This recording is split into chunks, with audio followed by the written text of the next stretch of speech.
Nah, Bapak Ibu, di kurikulum Merdeka itu kita ada yang namanya project, gitu ya.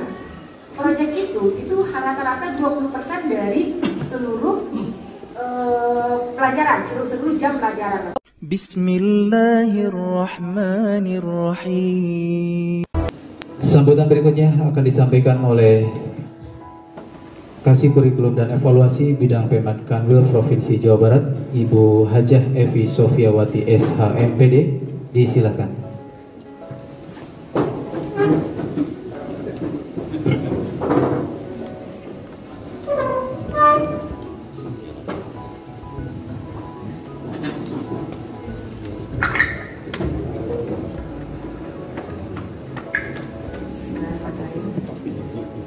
Assalamualaikum warahmatullahi wabarakatuh. Merdeka.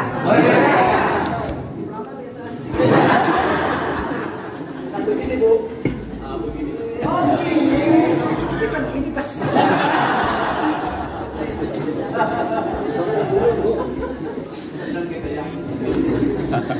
Baik, bismillahirrahmanirrahim.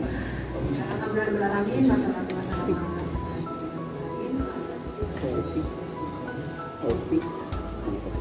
Bapak Kepala Madrasah sama lain-lainnya nih, alhamdulillah lengkap semua dari wakaf, koordinator banyak sekali tadi ya Pak Kepala ya, alhamdulillah. Juga ini ada Pak Kasih Indramayu keduluan ya. Alhamdulillah.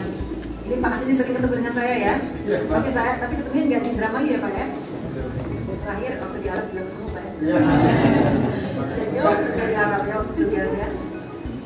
Juga alhamdulillah di sini ada Pak Pengawas Pembina tadi. Juga ada Pak Jawas Indramayu, alhamdulillah. Juga Bapak Ibu semua. Ini mudah-mudahan semuanya kita sehat walafiat semuanya ya. Dan mudah-mudahan kita semua kegiatan kita pada hari ini memberi banyak manfaat bagi kita semua, memberi keberkahan bagi kita semua. Dan salawat serta salam tidak lupa salam tercurah kepada Nabi kita, Nabi Muhammad SAW.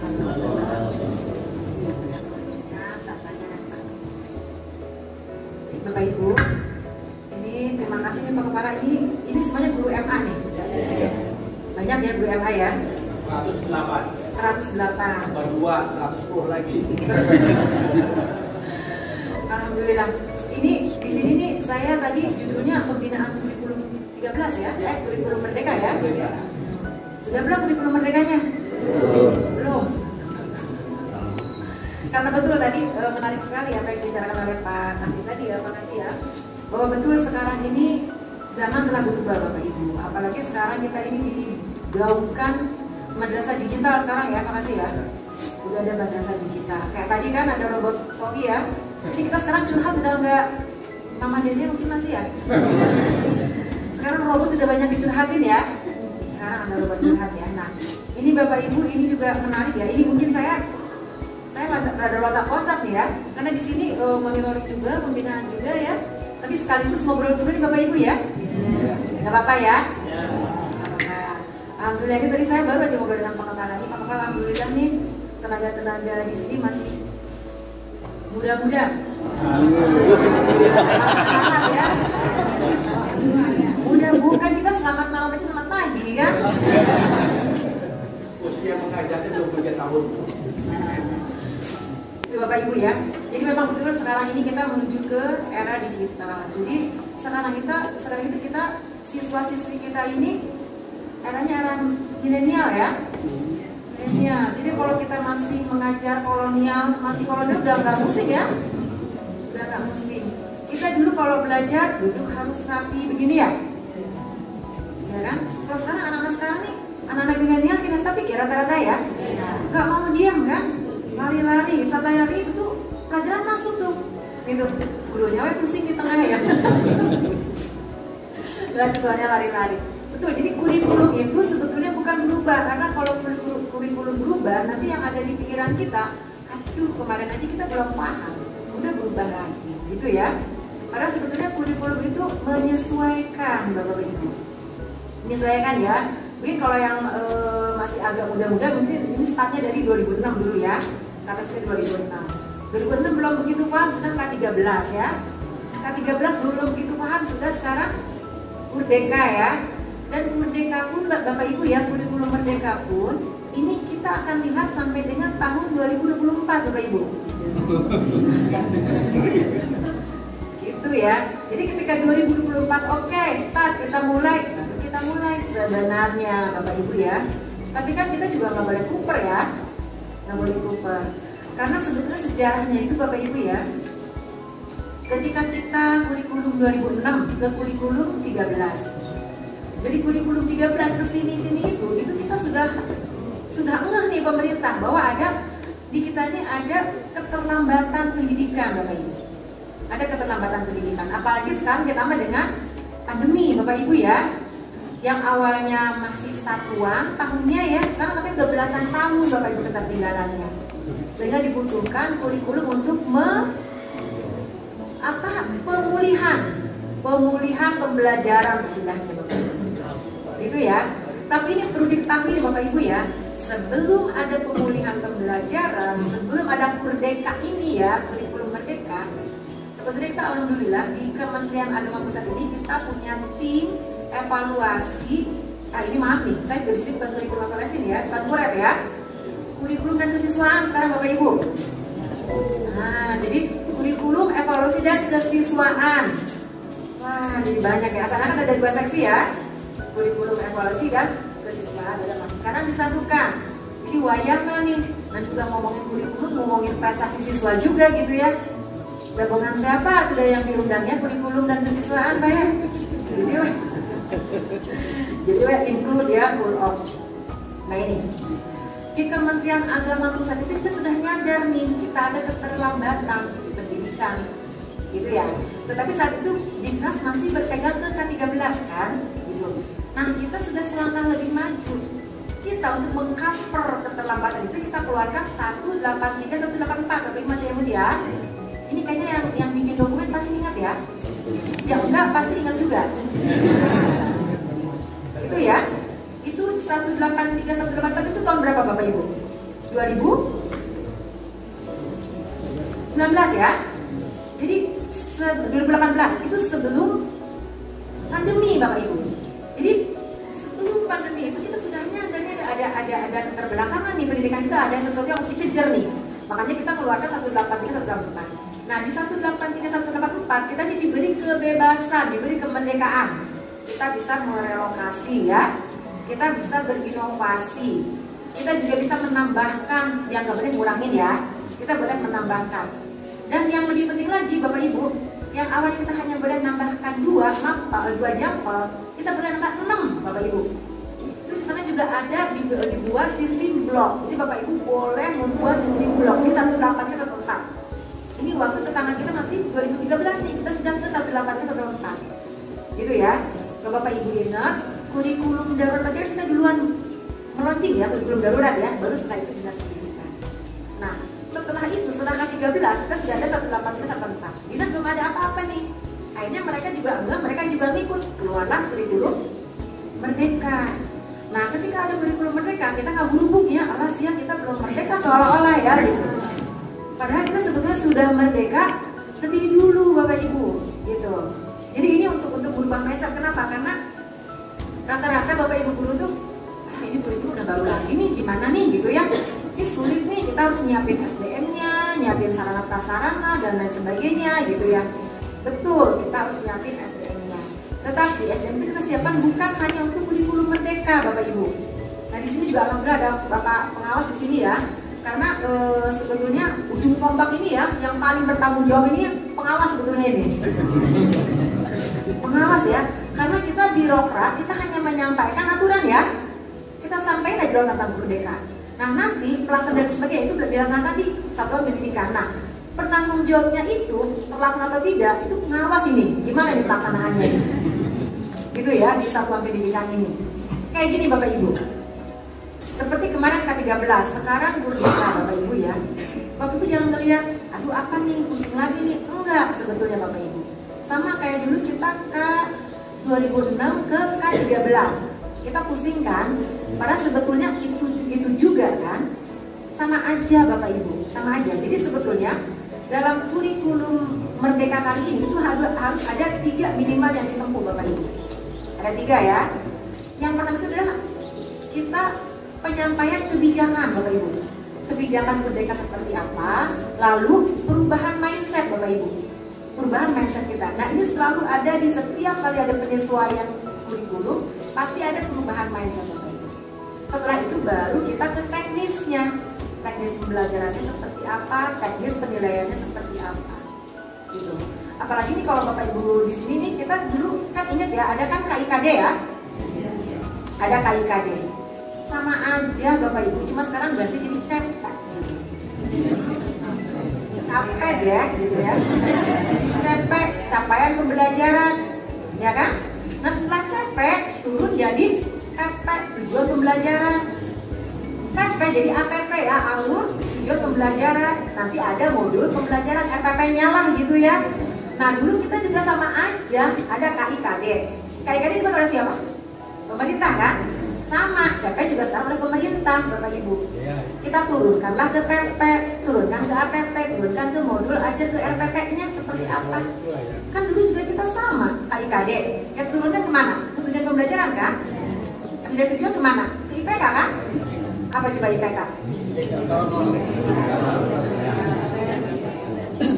Bukan nanti, oh saya mah tahu lah IPK mah saya kan 4 koma. Itu ya. Jadi jangan pusing-pusing, sebetulnya sama-sama aja Bapak Ibu. Gitu.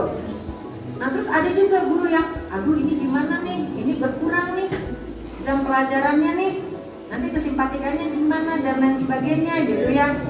Jangan khawatir Bapak Ibu, kesimpatika kita penuhin aja simpatika. Orang dapodik juga baru 2 tahun terakhir ini kok, apalagi kita yang baru sekarang ini kan. Gitu. Kita penuhin simpatika. Loh nanti kalau ulangannya protes loh. Ini kan kayak matematika kan cuma 3 jam kayak. Di simpatika kan 4. Gitu ya. Nah, Bapak Ibu, di kurikulum Merdeka itu kita ada yang namanya project. Gitu ya. Project itu rata-rata 20% dari seluruh pelajaran, seluruh jam pelajaran Bapak Ibu. Ada kurang lebih hampir 400-an lah setahun itu. Ya, 400-an. Nah, jadi ibaratnya gini lah, kayak matematika. Sebetulnya sekarang ini Merdekanya lebih ke kurikulum yang untuk meningkatkan karakter Bapak Ibu. Peningkatan karakter siswa-siswi kita Bapak Ibu. Ke situ Bapak Ibu. Kayak dulu nih, misalnya kita matematika 4 JP. Saat 4 JP itu kan ada pendidikan yang harus kita capai kan? Misalnya kejujuran dengan tanggung jawab misalnya gitu ya. Tapi ketika Bapak Ibu belum masuk ke kelas, yang teringat apa? KIKD kan? Karakternya teringat nggak? Boro-boro kan? Akhirnya terabaikan gitu. Nah sekarang ini pemerintah maksa, jadi ambillah 1 JP untuk karakter gitu. Bukan hanya IPA, bukan hanya matematika, ada beberapa mapel yang berkurang. Itu semua nanti ngumpul di project. Jadi project itu nanti bisa dihitung beban jam Bapak Ibu. Jadi matematika yang 3 tambah 1 yang 4 juga ujung-ujungnya. Jadi jangan khawatir, aduh gimana nih kurikulum Merdeka dan lain sebagainya. Cuma memang yang tadinya kita dijatah nih seminggu kan ada 51 ya. 51 tambah 2 jadi 53 lah misalnya gitu ya. Gitu.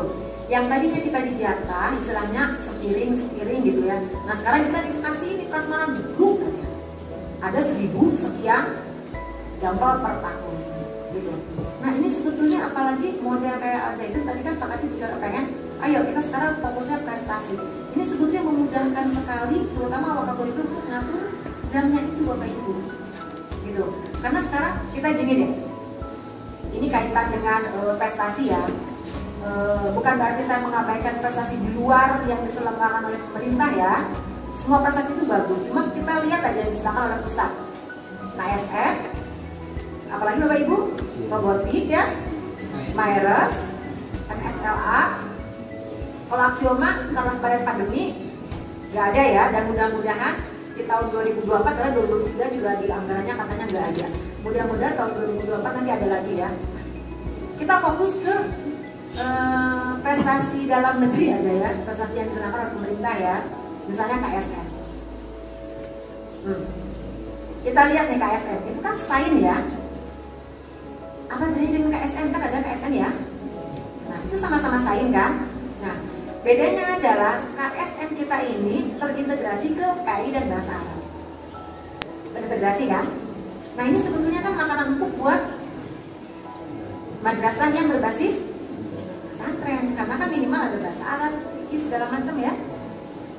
Jadi sains itu istilahnya dipagerin, diintegrasikan ke bahasa Arab supaya tidak bisa orang dari umum masuk gitu loh. Ini malah kitanya yang bisa masuk, ini di mana ini? Ya, malah kitanya yang nggak bisa. Nah ini, nah kita lihat nih, karena kemarin pengalaman itu ada anak yang matematikanya jago, tapi dia nggak lolos. Kenapa? Karena bahasa Arabnya kurang. Ketika KSM itu terintegrasi, ini dengan adanya Merdeka, kita bisa saja KBM-nya pun kita integrasikan aja misalnya gitu. Itu kan lebih enak Bapak Ibu. Misalnya nih, kita kan dikasih segabut nih, setahun nih 1400 sekian bisa jangkau ya. Misalnya biologi nih, biologi hanya 3 jangkau misalnya ya. Bahasa Arab hanya 2 jangkau. Fikih hanya 2 jangkau. Bapak teman berapa? 7 jangkau ya. Udah di blok aja 7 jangkau itu 3 mapel gitu. Jadi ketika anak-anak mempelajari biologi, kita integrasikan dengan bahasa Arab, integrasikan dengan fikihnya misalnya. Jadi anak-anak lebih ngerti. Misalnya nih kayak biologi, kaitan dengan misalnya kita mempelajari tentang fotosintesis. Di bahasa Arabnya fotosintesis apa sih? Bahasa Arabnya jatuh daun apa sih? Jadi anak-anak mulai terbiasa gitu loh Bapak Ibu. Mulai terbiasa, terintegrasi. Jadi nggak parsial. Karena kita ketika kita kompetisi kita diintegrasikan, tapi ketika PKBM kita tematik. Ya, kenapa? Karena guru-guru sekarang cenderung ngejar ke KIKD masing-masing, ngejar ke jamnya masing-masing. Tapi dengan adanya Merdeka, alhamdulillah ini kita bisa sistem blok, bisa diintegrasikan. Apalagi kalau nanti ada proyek gitu. Nah proyek tentang kreasi seni, akhirnya kita ada pagelaran misalnya ya, pagelaran dakwah, misalnya dakwah Islam tapi pakai bahasa Inggris misalnya gitu ya. Di situ bisa masuk guru bahasa Inggris kan? Bisa masuk apalagi guru PAI, guru untuk dakwahnya misalnya bulognya bisa masuk dan sebagainya gitu. Itu apa misalnya pagelaran dakwah bahasa Indonesia juga bisa masuk ke situ dan sebagainya. Itu bisa seperti itu Bapak Ibu. Nanti di akhir, karena kan kita juga untuk proyek kan kita minimal 3 atau 4 ya kalau MA ya, tapi boleh juga lebih dari itu Bapak Ibu ya gitu. Jadi ini kalau misalnya Bapak Ibu mendengar Merdeka, ini sebetulnya nggak sesuatu yang asing ya, nggak sesuatu yang asing. Jadi jangan sampai aduh apa sih ini. Nah ada Bapak Ibu ya, apalagi sekarang kita mulai dari tanggal 10 kemarin sampai tanggal 25 kita dikasih space 25 Februari ya, untuk satuan pendidikan kita untuk daftar di penyelenggara IKM. Tapi memang ada syaratnya. Ini ya saya kalau tidak salah syaratnya itu ini mengikuti sosialisasi KMA 347, karena kita juga punya KMA 347 tentang kurikulum merdeka Bapak Ibu ya. Nah, sosialisasi itu nanti juga melakukan BIMTEK Bapak Ibu, jadi melakukan BIMTEK persiapan implementasi PJK, lalu dibuat timnya, tim persiapan implementasinya seperti apa. Sudah dibuat belum Pak Kepala timnya? Masih belum ya? Belum. Masih belum. Nah ini dibuatkan timnya. Nah ini juga sebetulnya ya, di sini ada kebetulan ada pengasih juga, ada pengawas juga. Karena sebetulnya di kurikulum merdeka ini ada ranahnya masing-masing Bapak Ibu. Ada ranah pemberi kebijakan, ada ranah perubahan mindset seperti apa, ada ranah untuk yang tadi itu nge-breakdown dari CP ke TP ke ATP Bapak Ibu. Ini kalau Bapak Ibu paham tentang ngebedah KIKD ke TP ke indikator ke IPK, ini mudah sekali Bapak Ibu. Karena kakao itu tetap jadi peran penting Bapak Ibu. Gitu. Nah ini juga saya juga titip pesan ini ya ke Madrasah Aliyah, karena alumni itu terlihat sekali ya Bapak Ibu ya. Kayak gini lah. Kan kita ada SKL ya, ada standar kompetensi lulusan ya. Misalnya SKL kita 8 nih ya. Nah, itu perguruan tinggi negeri itu dalam membuat soal masuk perguruan tinggi itu startnya tuh from SKL kita. SKL, SKL, MA, SMA gitu. Gitu. Nah, SKL itu sebenarnya mudah sekali kelihatan Bapak Ibu. Dia dari RPP Bapak Ibu nih ya, silabus bagus bisa dia sekarang. Misalnya gini, dia KKO-nya, misalnya KKO-nya menganalisa. Analisa itu K berapa Bapak Ibu? C berapa? C4 ya. Nah, tapi TP sama IPK-nya misalnya siswa mampu menjelaskan, siswa mampu menyebutkan. Itu C berapa? C1, C2, C1, C2. Nyampe nggak dia ke C4? Nggak nyampe kan? Nyampe nggak ke standar kompetensi lulusannya? Berarti di bawah standar apa di atas standar itu? Di bawah standar. Jadi ketika nanti mereka tes masuk perguruan tinggi, bisa nggak tuh anak-anak?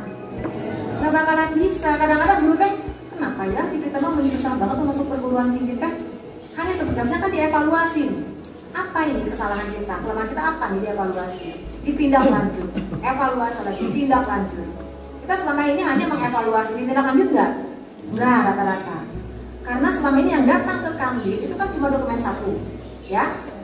Tapi kita juga kadang-kadang ada beberapa MA yang kita mintain sampel dokumen 2. Itu kan kadang suka langsung buka, udah ada silabus RPP-nya. Itu kadang-kadang silabusnya RPP-nya itu betul tuh KIKD-nya, C-nya itu C tinggi-tinggi gitu kan. Karena ini MA ya. Tapi nanti di indikator di IPK-nya itu guru-guru itu kadang-kadang nggak nyampe Bapak Ibu. Malah kadang-kadang C-nya hanya 1 C4, 1 C2, 1 C6. Tapi alokasi waktunya ini 2. Gimana ceritanya itu? Ya, C yang rendah sama C yang tinggi sama-sama 2 CP misalnya. Berarti kan ini nggak mampu, apa maksudnya tidak dianalisa dulu berarti kan? Karena di Purdeka pun sama Bapak Ibu. Jadi semua kurikulum ketika kita tidak bisa nge-breakdown, sulit untuk mem-breakdown, tidak bisa memetakan, tidak bisa menganalisa, apapun kurikulumnya kita pasti pusing. Gitu loh. Tapi kalau kita sudah paham bagaimana cara kita nge-breakdown itu dari KIKD ke TP ke indikator ke IPK ya, nah nanti juga kita mudah dalam membreakdown CP ke TP ke ATP ke modul ajar, udah skill gitu, udah gampang gitu Bapak Ibu. Nggak ada pusing-pusing lagi. Itu Bapak Ibu. Nah kayak sekarang nih, nanti dokumen satunya juga selama ini kan kita pakai dokumen ada panduan penyusun dokumen 1 ya. Nah nanti ada namanya KOM Bapak Ibu kalau di kurikulum Merdeka. Kurikulum operasional Merdeka. Sama aja sih dalamnya. Tetapi di situ nanti bab satunya lebih ditekankan lagi. Kenapa? Karena ada analisa satuan pendidikan. Sama aja kan, dokumen 1 kemarin juga ada analisa kan? Gitu. Cuma kadang-kadang kita abai di bab 1 itu.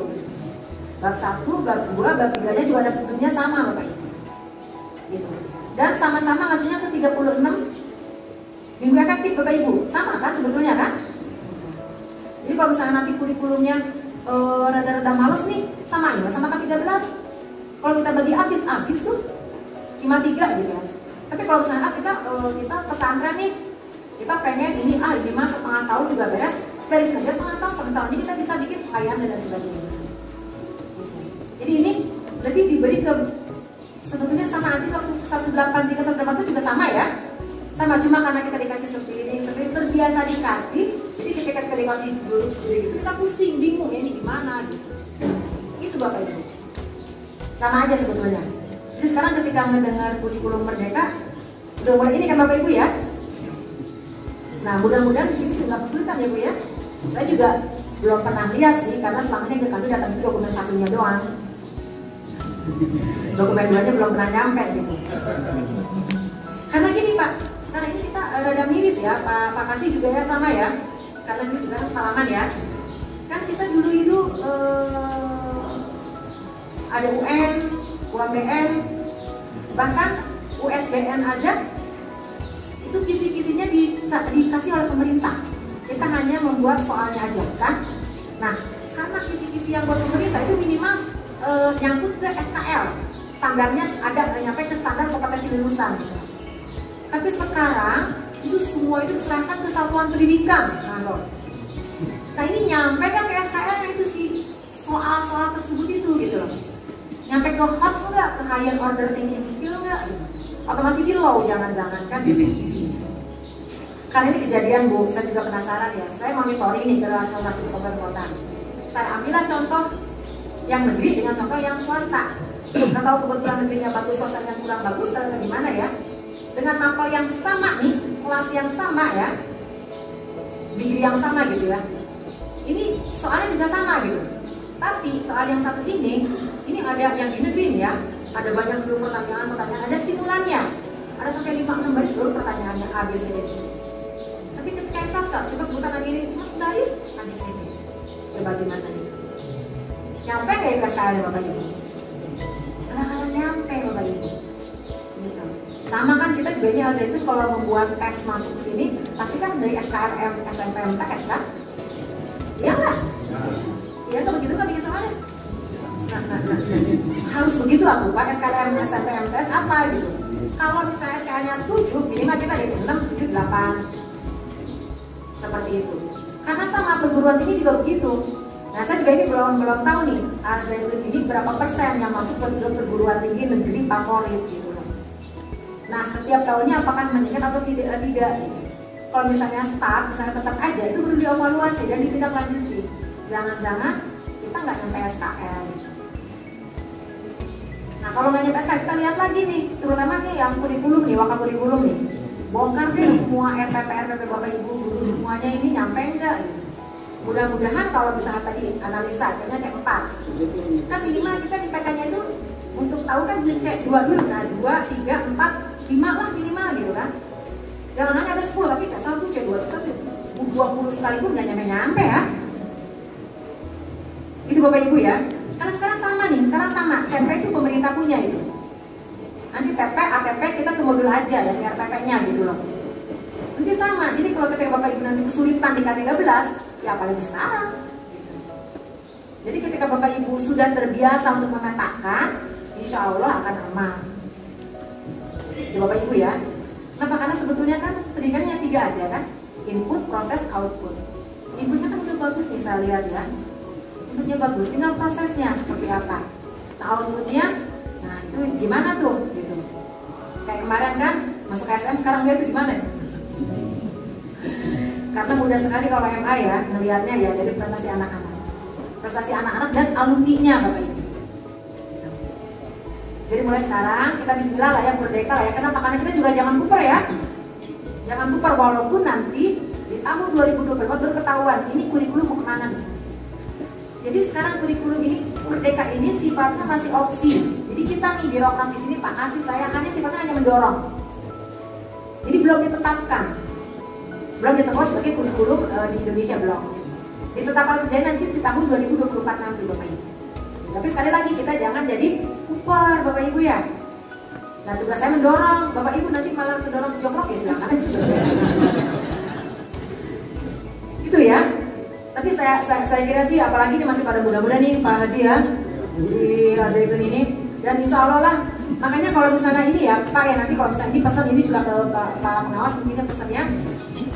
Itu kita ini sebetulnya ya di analisa itu, analisa berarti sekarang CP ya, CP ke TP ke ATP ke mobil aja. Ketika itu tercapai, insya Allah anak-anak gampang. Karena nanti juga ke asesmen jadinya Bapak Ibu, ke penilaian kan. Nah ketika kita nanti nyampe apalagi ada beberapa fase kan, sampai dengan ke meta kognitif misalnya itu udah alhamdulillah Bapak Ibu. Itu yang harus ditajamkan oleh Bapak Ibu guru. Karena nanti kalau Bapak Ibu sudah terbiasa memeta, kadang sudah bisa memahami itu ya, apapun nanti kurikulumnya udah gampang aja Bapak Ibu. Dan mudah-mudahan saya yakin kalau di Al-Zaitun ini mungkin sering ada peningkatan mutu SDM ya. Nah sering kan ada bagaimana cara nge-breakdown segala macam, itu sebetulnya titiknya di situ Bapak Ibu, kuncinya di situ. Ketika Bapak Ibu tahu SKL-nya, tahu ini kompetensi yang inginkan ada, kan itu kan kompetensi dasar ya. Kompetensi dasar yang ingin dicapai. Nah, sekarang tujuan pencapaian pembelajaran apa sih yang ingin dicapai? Elemennya elemen apa-apa aja sih yang ingin dicapai? Kalau itu tercapai dan mudah-mudahan terlampaui, itu insya Allah SKL akan terlampaui Bapak Ibu. Itu ya, ini sedikit pengenalan aja mungkin ini Pak Kepala ya. Sedikit pengenalan dan mudah-mudahan dengan paparan saya yang sedikit ini, mudah-mudahan rada membuka ini Bapak Ibu ya, jadi nggak ketakutan lagi ya.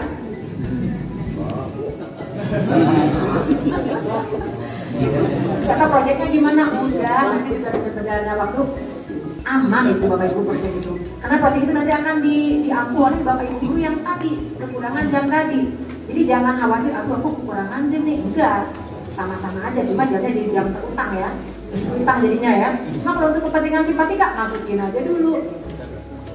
Lari matematika 3, masukin aja dulu 4 toh, nanti kan di akhir tahun kan tertutupi.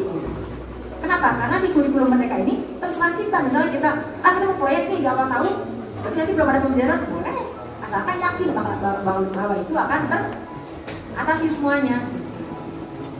Bapak Ibu ya siap ya? Harus siap ya? Siap. Nah nanti ya di PDWM ya Bapak Ibu ya, ikut ya. Itu barangkali Pak Kala ini udah terlalu ini juga ya. Dan mudah-mudahan paparan saya yang sebenarnya ini membuat nggak terlalu bingung lah ya. Mudah-mudahan menambah semangat Bapak Ibu. Karena kita sekali lagi kita jangan lupa juga ya Bapak Ibu ya. Walaupun sifatnya masih piloting, tapi kita coba aja. Karena intinya adalah bagaimana cara kita untuk berdiri yang lebih down dari CP, TP, ke APP ke modelasi. Itu aja dari Bapak Ibu. Terima kasih atas segala perhatiannya. Mohon maaf atas segala kekurangan. Bila ada daya. Wassalamualaikum warahmatullahi wabarakatuh. Merdeka.